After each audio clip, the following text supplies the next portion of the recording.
Tiffany Wong with news from here in Taiwan and around the world. Taiwan's largest semiconductor trade show begins Wednesday in Taipei. Ahead of the show, organizers are hosting side events to highlight the global importance of Taiwan's chip industry. Chris Gorin was at one of them and brings us this report. Semiconductors and Statecraft, both were on display here at the Semicon Network Summit in Taipei, held one day before the opening of one of the world's largest chip industry events. Officials and industry leaders from across Asia, Europe, North America, and beyond shared the stage with those from Taiwan, including President Lai Ching-te, and the message was partnership. 今天的论坛不仅仅要凝聚更多共识，打造创新、安全、韧性、共融的半导体供应链，强化民主阵营科技的竞争力。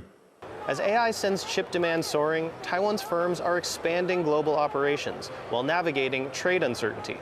One leader of a national research center co-hosting this event says that's why cross-border collaboration is essential. I keep saying that semiconductor is not built on top of one single company, one single technology. It's a supply chain, it's a partnership around the world. And this is going to create a very positive impact of the entire world to work together for semiconductor industry to move forward. I think this is not competition. This is the place we build a partnership and, of course, the friendship. Other topics at the event included the future of AI chips and how to foster semiconductor talent. This forum and Semicon as a whole aim to show that when it comes to chips, capacity matters, but trust and friendship may matter more. Klein Wong and Chris Gorin in Taipei for TaiwanPlus. Taiwan is making efforts to participate in several international organizations this year as it seeks to present itself as a meaningful contributor to the global community. Cadence Kronta reports. Government officials are gathering in Taipei to advocate for Taiwan's inclusion in the International Civil Aviation Organization, or ICAO, as well as the United Nations as a whole. The ICAO has a big assembly meeting coming up at the end of September, but Taiwan has not been invited. Government officials today outlined plans to change that, saying Taiwan hopes to contribute to these organizations. 台湾已多次向世界展现是可信赖的伙伴。 并且表达积极贡献及提供协助的意愿，是落实联合国永续发展目标不可或缺的伙伴。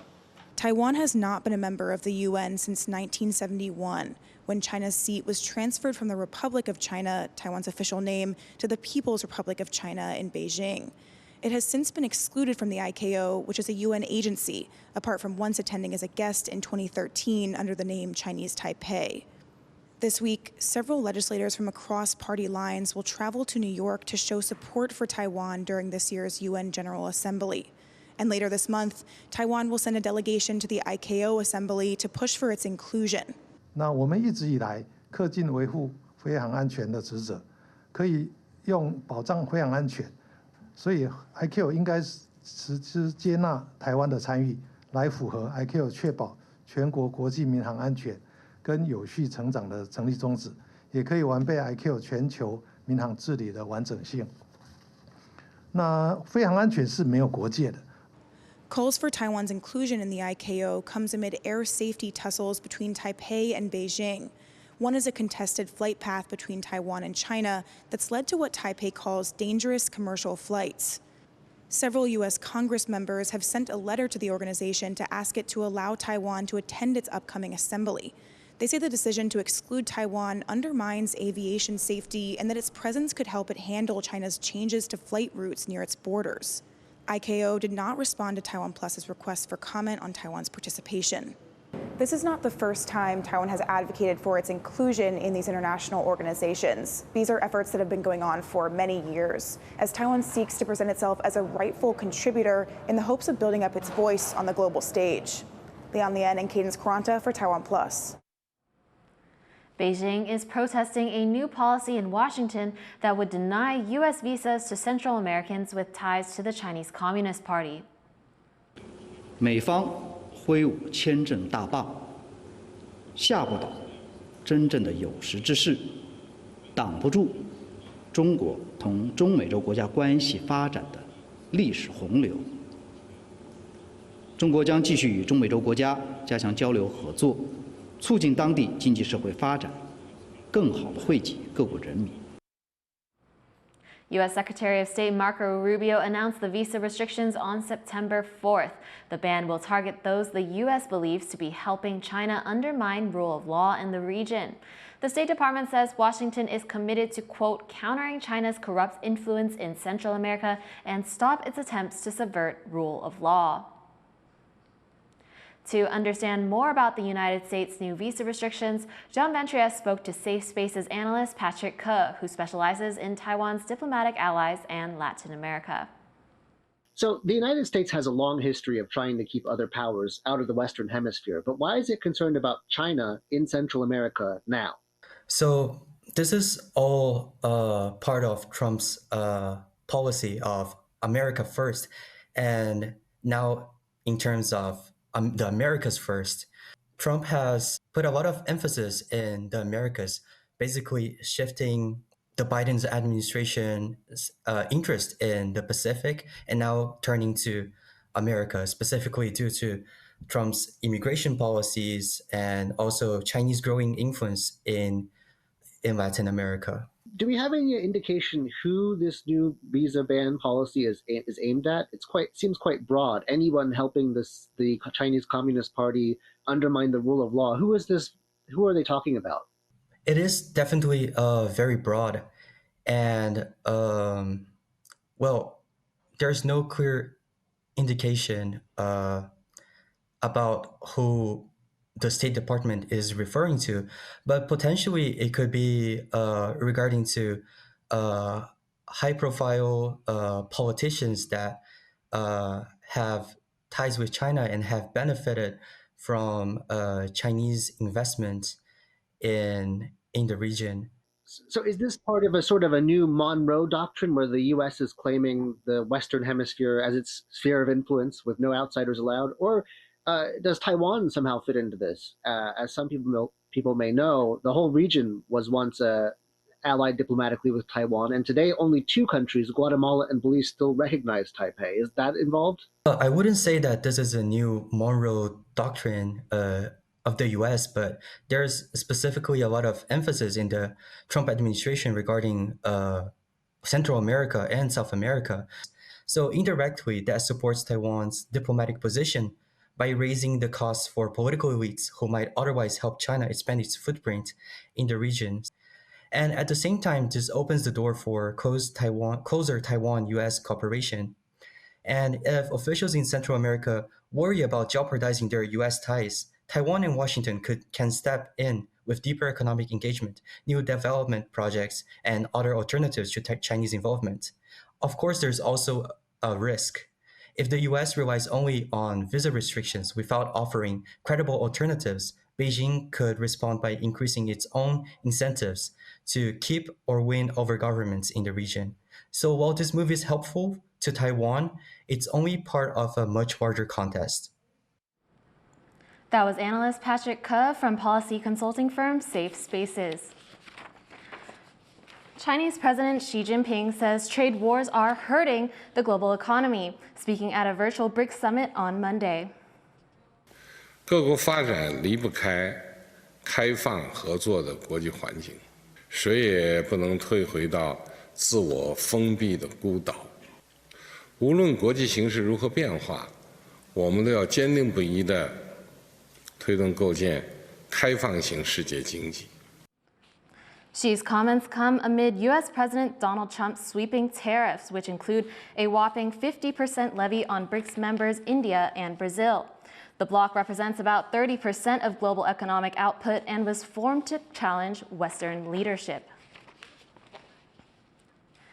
A U.S. House committee is warning of Chinese espionage following an alleged email campaign where Chinese hackers pretended to be a U.S. politician.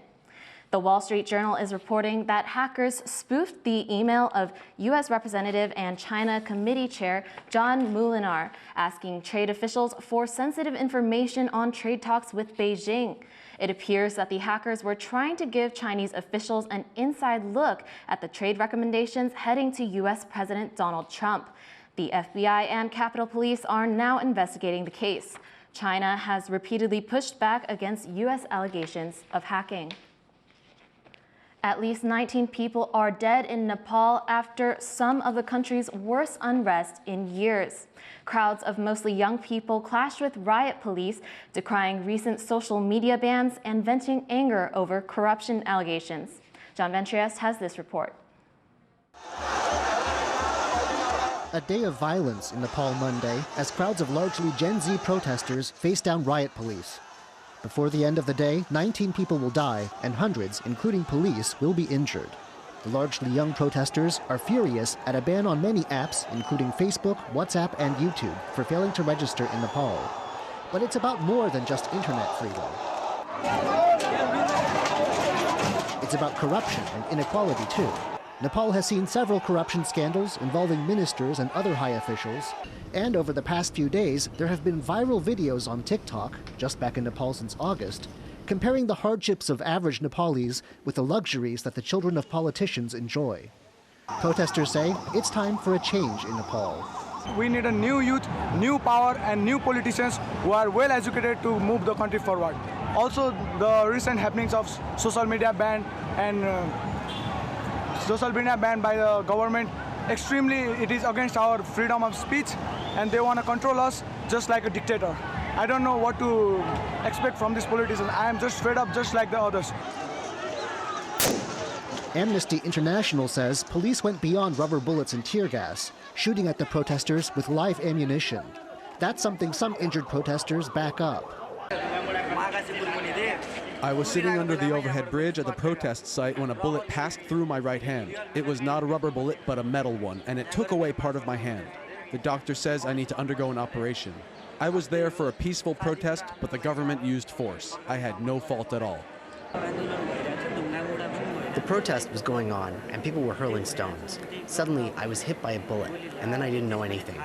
When I regained consciousness, I was in the ambulance. Later, when I was admitted to the hospital, I learned that I had sustained a bullet wound to my head. Concern over the violence has made its way to the United Nations, with demands for a prompt and transparent probe.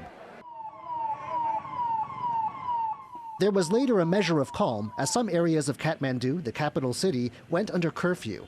And the social media bans have since been lifted. But this is the worst unrest Nepal has seen in years. And it's unleashed a wave of youth anger that may not be easy to contain. John Su and John Van Trieste for TaiwanPlus. Tuesday is National Sports Day in Taiwan. The country has marked this year's occasion by inaugurating a brand new ministry to promote athletics and exercise. 今天是9月9日，全民体育日，也是国家大喜的日子，因为今天运动部正式揭牌成立。 Taiwan upgraded its sports administration, which was under the Ministry of Education, into its own cabinet-level entity. Establishing a sports ministry was a campaign promise President Lai Ching-te made while running for president. In its first year, it will have a budget of around $65 million. The inaugural sports minister is two-time Olympic gold medalist badminton player Li Yang. 我是一名运动员，过去在球场上经历无数次挑战与成长。 因此，我特别能体会运动员的心声，也清楚台湾运动发展的各项挑战。 At 30 years old, Li is Taiwan's youngest cabinet minister ever. Taiwan is on a winning streak at the Under-18 Baseball World Cup in Okinawa, advancing to the tournament's Super Round. The team defeated Australia 10-2 on Monday, securing its third victory of the group stage. They still have one more game in that stage, facing off against Germany on Tuesday. And though their spot in the Super Round is locked down, that next game is still crucial as the results will be carried over. Thank you for watching What's Up Taiwan. Finally, check out these highlights from the Pump Foil World Cup in Austria. I'm Tiffany Wong. Take care and see you next time.